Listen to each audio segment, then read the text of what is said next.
My name is Emily. I am 29 years old. I am married. My husband's name is David. He is 31 years old. We have been married for 6 years.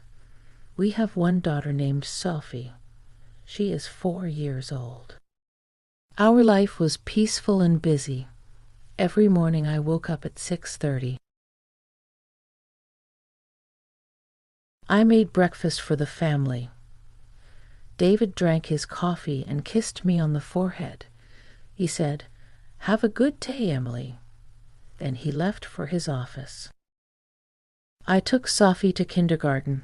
She held my hand and told me about her toys. In the afternoon, I cleaned our small apartment. I cooked dinner.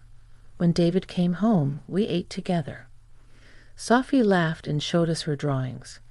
After dinner, she went to bed. David and I sat on the sofa and talked about our day. Life felt normal, but deep inside my heart there was always a small sadness. My father had died 5 years ago. I still missed him very much. I missed him every single day. I kept his old photos in a box under my bed. Sometimes at night I looked at them and cried quietly so David and Sophie would not hear. One ordinary Tuesday afternoon, everything changed. I was cleaning the apartment. Sophie was playing with her dolls. The doorbell rang. A postman gave me a thick envelope. It had my name on it. The handwriting looked familiar. When I opened it, I saw a letter inside. The date on the letter was written 5 years ago. It was from my father. He wrote it before he died and asked a friend to send it to me after 5 years. My hands started shaking. I sat down on the sofa and began to read. The letter said, "My dear Emily, if you are reading this, I have been gone for 5 years. I want to tell you the truth. I was not perfect. I made many mistakes. I had another daughter before I married your mother. Her name is Clara. She is your older sister. I never told you because I was afraid. I was afraid you would stop loving me. I left money for both of you in a secret bank account. The papers are in the envelope. Please find Clara and share everything. Tell her I loved her too. Forgive me, my daughter. Love never ends." I read the letter 3 times. I cried. I cried a lot. Tears fell on the paper. Sophie came and asked, "Mommy, why are you crying?" I hugged her and said, "I am okay, my love. Mommy just remembered Grandpa." But inside I felt shocked. I felt very shocked. I had a sister I never knew about. My father had a secret for 30 years. David came home and saw my red eyes. I showed him the letter. He read it slowly. He held my hand and said, "Emily, what do you want to do?" I did not know. I felt angry. I felt sad. I felt confused. That night I could not sleep. I thought about my father. I remembered how he took me to the park when I was small. I remembered his smile. I remembered his voice. Now I learned he had another daughter. I felt hurt, but I also felt curious. The next morning I decided to find Clara. David helped me. We looked at the bank papers. The address was in another city, 2 hours away by train.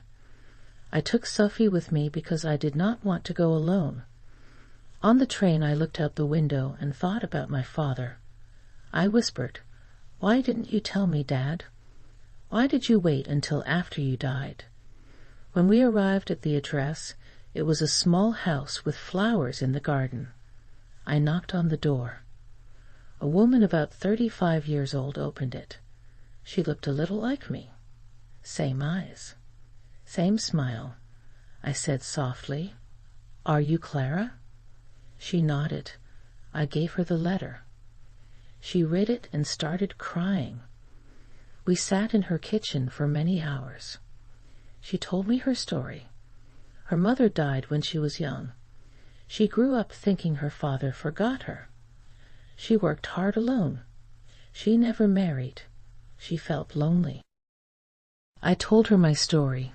We cried together. Sophie played with Clara's cat and made us smile. At the end of the day, Clara said, "I always wanted a sister. Now I have one." I said, "And I have a sister too." We decided to share the money from the bank. We did not fight. We did not argue. Instead, we planned to meet every month. David supported me completely. He said, "Your father wanted peace. Let us give him that peace."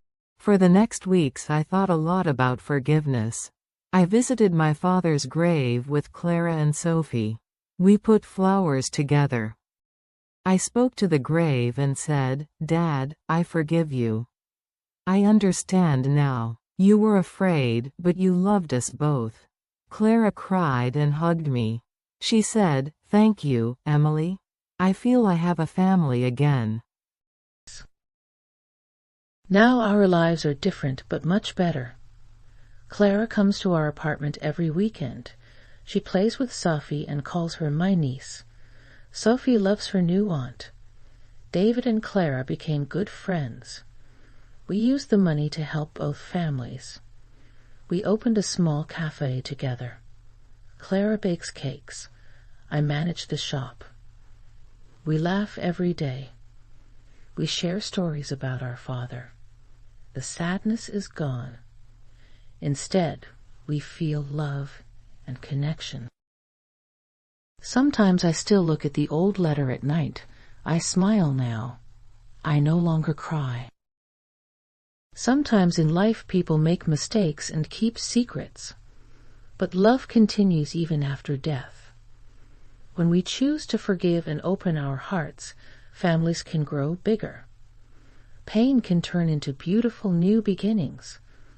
Love never really dies. It only waits for us to understand.